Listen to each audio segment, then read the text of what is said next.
It was around 4 a.m. on a Saturday when I was heading to work, cruising down the highway. I was in the center lane and driving a bit faster than usual since I was already running a little late. That's when I spotted a vehicle in my left side mirror, gaining on me rapidly. It caught me off guard, because I was already doing about 75 or 80 miles per hour.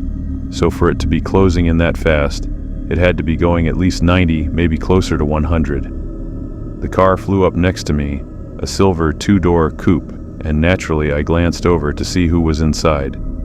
Even though it was still dark out, I could make out the driver looking right at me as he passed. That's when I noticed someone else in the back seat, a young woman, and she was hitting the rear window repeatedly. At first I didn't know what to make of it. Part of me figured maybe she was just playing around, or being dramatic. You don't immediately assume something serious is going on, but then I saw the driver reach back and forcefully push her down out of sight, all while swerving slightly. That's when I realized something wasn't right. This girl was trying to signal for help. I sped up and pulled in behind them to keep them in sight. From there I could see the man in the driver's seat turning around and striking into the back seat repeatedly. Her arms were flailing. There was no doubt in my mind I was watching an assault happen in real time. I was stunned. I couldn't believe I was witnessing what looked like an actual abduction unfolding in front of me. While staying behind them, keeping up with their 95-mile-per-hour pace, I grabbed my phone and dialed 911. As I was talking to the dispatcher, the car ahead suddenly slowed down. The brake lights came on, and it began to decelerate to a stop. He had noticed I was tailing him and must have realized I'd seen too much. I wanted to help, but I had no way of knowing if the guy was armed.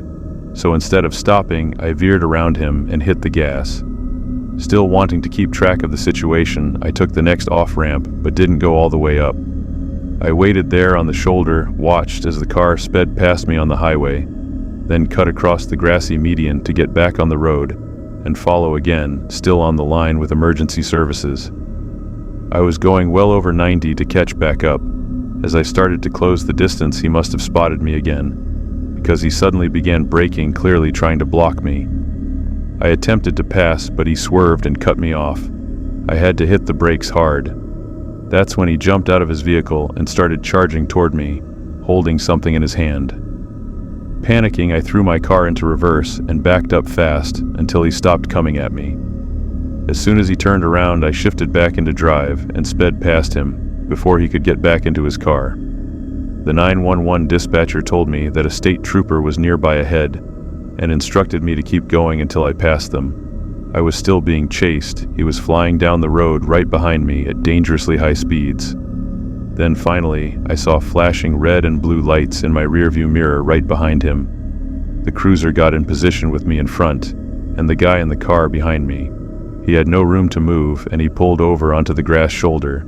I stopped too, but kept a safe distance 2 car lengths between us just in case. The trooper stepped out with his weapon drawn and ordered him out of the vehicle. I got out as well and watched it happen. The man ended up face down on the ground, handcuffed. A second patrol car arrived shortly after. One of the officers went over to the car and opened the rear door. The woman climbed out, visibly bruised, sobbing, but clearly relieved. She kept thanking me over and over, saying I saved her life. Turns out the driver was her former boyfriend. He had shown up at her place uninvited, and when she refused to talk to him, he became violent, dragged her to his car, and locked her in the back using child locks. It still rattles me to think about where he might have been headed with her, or what he had planned if no one had seen her pounding on that window and done something about it.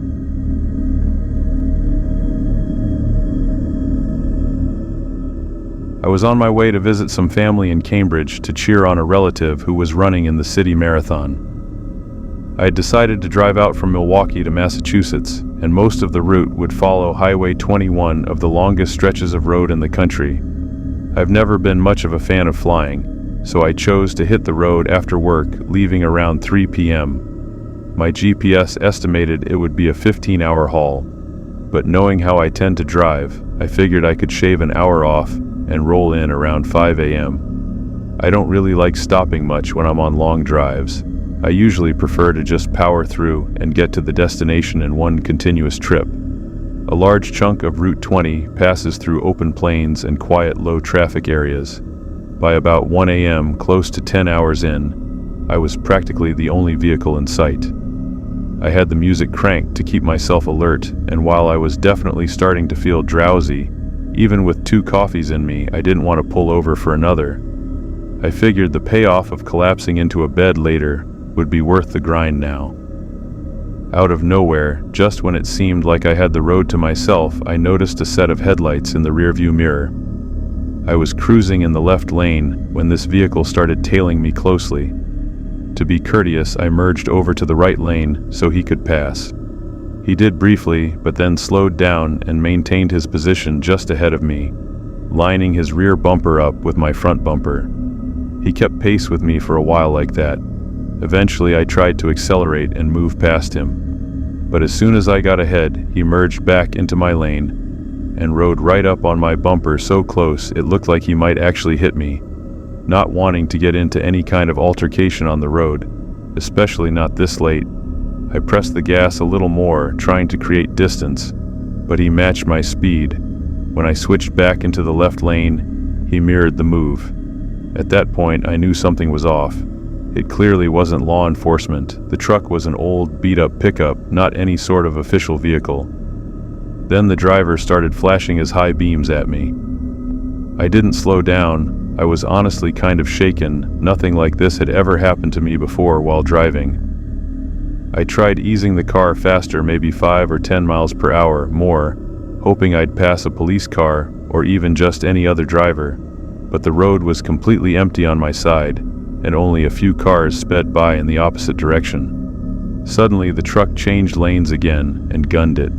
The sound of its engine roaring as it flew past me, it swerved back in front of me and began hitting the brakes hard. I tried to go around, but every time I shifted lanes, he blocked me. I had no choice but to brake as well. I leaned on the horn, not knowing what else to do. Then the driver flicked on the hazard lights and started motioning for me to pull over, sticking his arm out the window and waving it toward the side of the road. There was no way I was going to do that. Instead, I seized the moment when he veered slightly onto the shoulder and shot past him. I floored it. My sedan had a good bit of speed, and I was hopeful I could leave him behind. I pushed the car to 100 miles per hour, but even then he was still chasing me. I took the next exit off the highway, not really thinking, just reacting. At the end of the ramp, I came to a red light, assuming by now he'd be gone. But then the headlights appeared again. The truck pulled up right next to me at the light.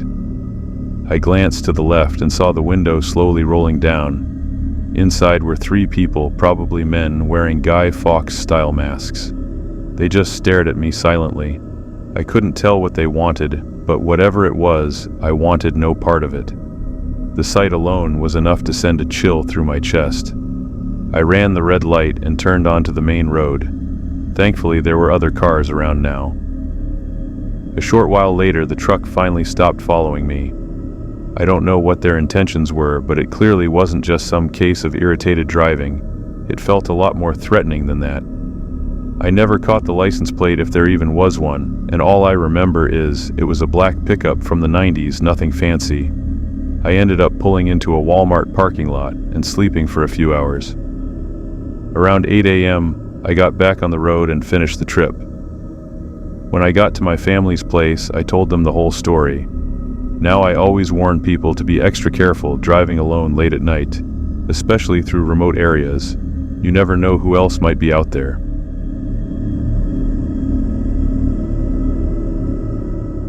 It was a Tuesday night in early March, and I was on my way home after spending the evening at a friend's place in the city.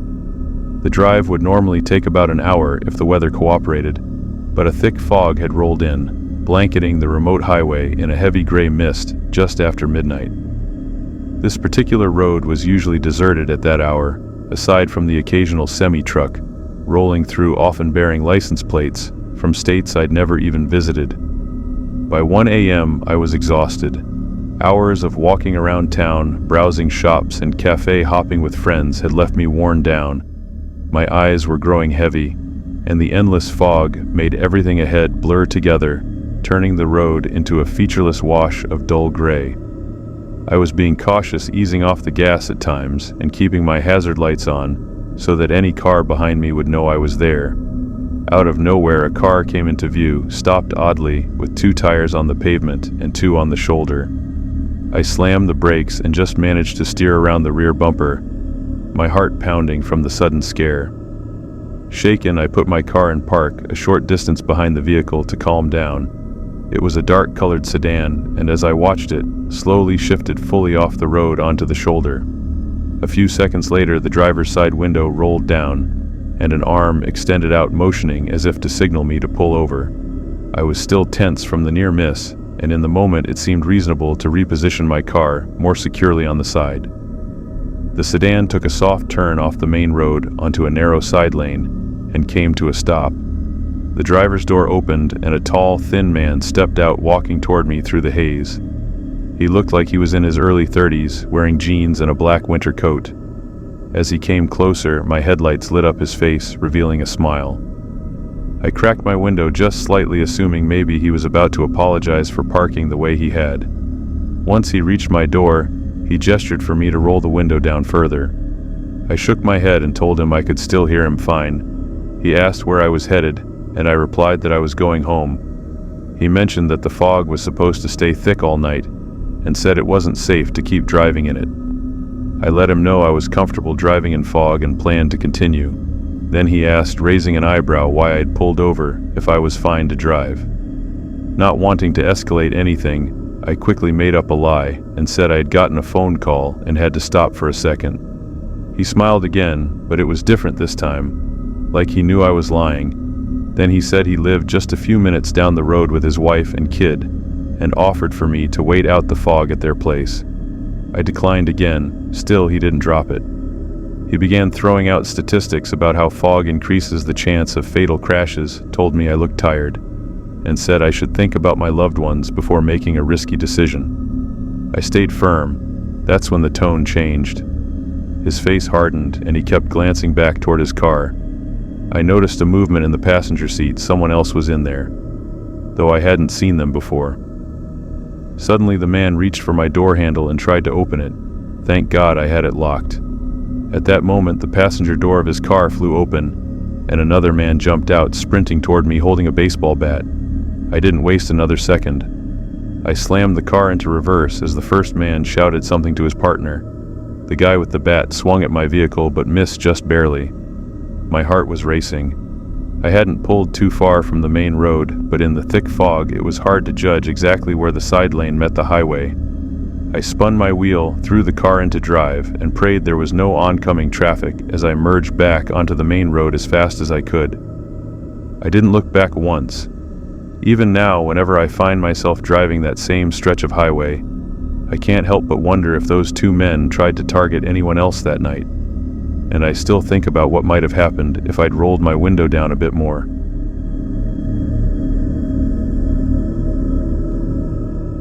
Bad things can happen on the road after dark. Late hours tend to bring out some of the most unsettling situations and odd individuals, so it's important to stay cautious. This took place back in 2020, right around when the pandemic first started. I was working irregular overnight shifts at a medical center. My schedule changed constantly. I always took the same route home, a parkway that ran about 10 miles north to my neighborhood. It was never particularly busy, even during daylight hours, and late at night it was often completely deserted. The early COVID days only made it feel more empty. I rarely saw patrol cars out that late either. Normally this worked to my advantage, letting me cruise home quickly without slow drivers in my way. This one particular night, I was heading home in the very early morning hours. As I was driving, I noticed a red emergency-style light flashing by the shoulder up ahead. It lit up the back of a vehicle parked off to the side. Someone clearly needed help. I was in a decent mood and figured I'd stop to see if I could lend a hand.